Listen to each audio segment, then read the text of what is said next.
저희가 지금 데이터 프레임에 대한 이야기만 주로 하고 있는데 데이터 프레임은 R 초창기에 만들어진 어떤 변수의 유형이라고 할 수 있고요.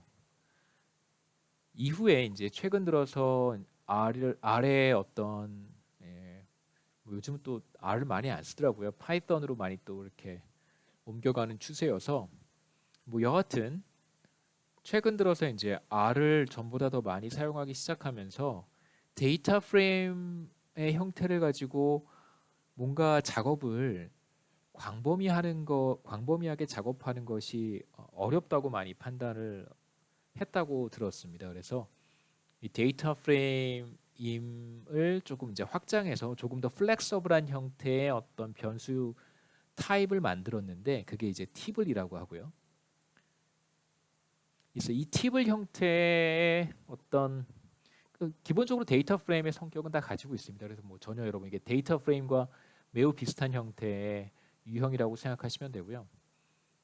다만 데이터 프레임이 못했던 것들을 데이터 프레임의 형태의 변수로는 작업하기 어려웠던 것들을 이제는 팁을 형태로 바꾸면 더 플렉서블하게 작업할 수 있다. 장점이 더 많다라는 것 정도만 기억하시면 좋겠습니다. 그래서 기본적으로 데이터 프레임이고 훨씬 더 플렉서블한 형태로 우리가 데이터를 불러왔습니다. 그래서 앞에서 10번째 observation까지 프랑스까지 확인할 수 있고요. 그 다음에 아까 보셨던 것처럼 2015년부터 2018년까지 1인당 GDP가 이렇게 잘 나타나 있습니다.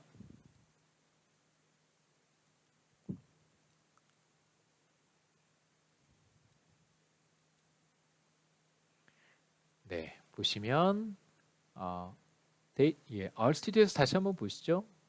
그래서 36개의 observation, 36개의 국가 엔티티가 여기서 이제 국가니까요. 국가와 5개의 변수. 5개라고 하는 것은 컨트리 변수 하나, 2015년 1인당 GDP 하나, 2016년, 17년, 18년 이렇게 해서 모두 5개의 변수가 있다는 것을 확인할 수 있습니다.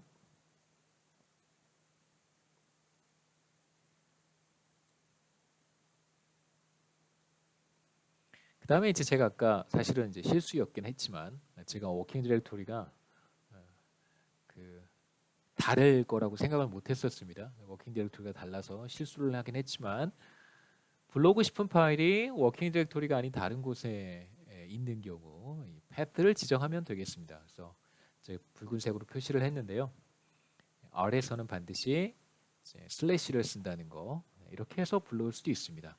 그래서 만일 다른 곳에 여러분이 불러오고 싶은 데이터가 있다면 파일이 있다면 이렇게 다 경로를 지정하시면 되겠습니다.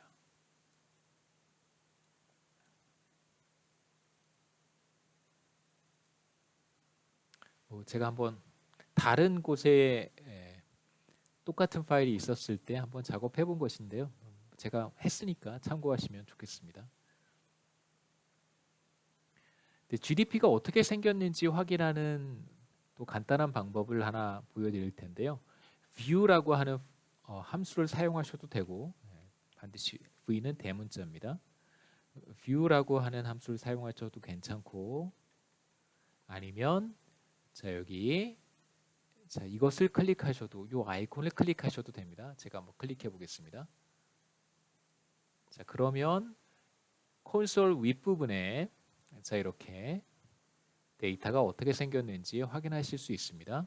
모두 36개 국가라고 했는데요. 그런지 한번 확인해 보죠. 이렇게 쭉 내려가 보면 모두 36개의 국가들이 있고 여기에 이제 한국도 있습니다. OECD 국가니까요.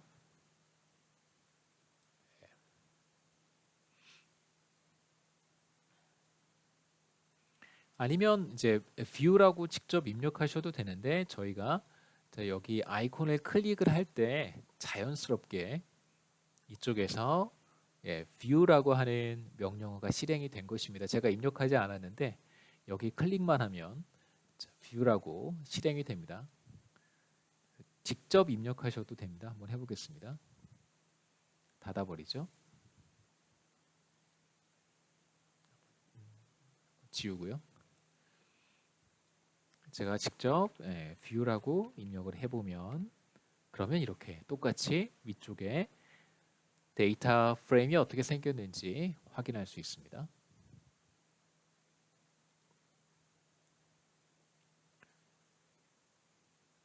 자, 이번에는 엑셀 파일을 불러왔으니까 이어서 CSV, separated values라고 하는 이제 확장자가 CSV인 파일을 R로 불러오겠습니다. 아까와는 다르게 CSV 파일을 불러오는 함수는 R에 내장되어 있습니다. 아까 엑셀 파일을 불러오는 함수는 readxl이라고 하는 패키지에 포함되어 있었고요.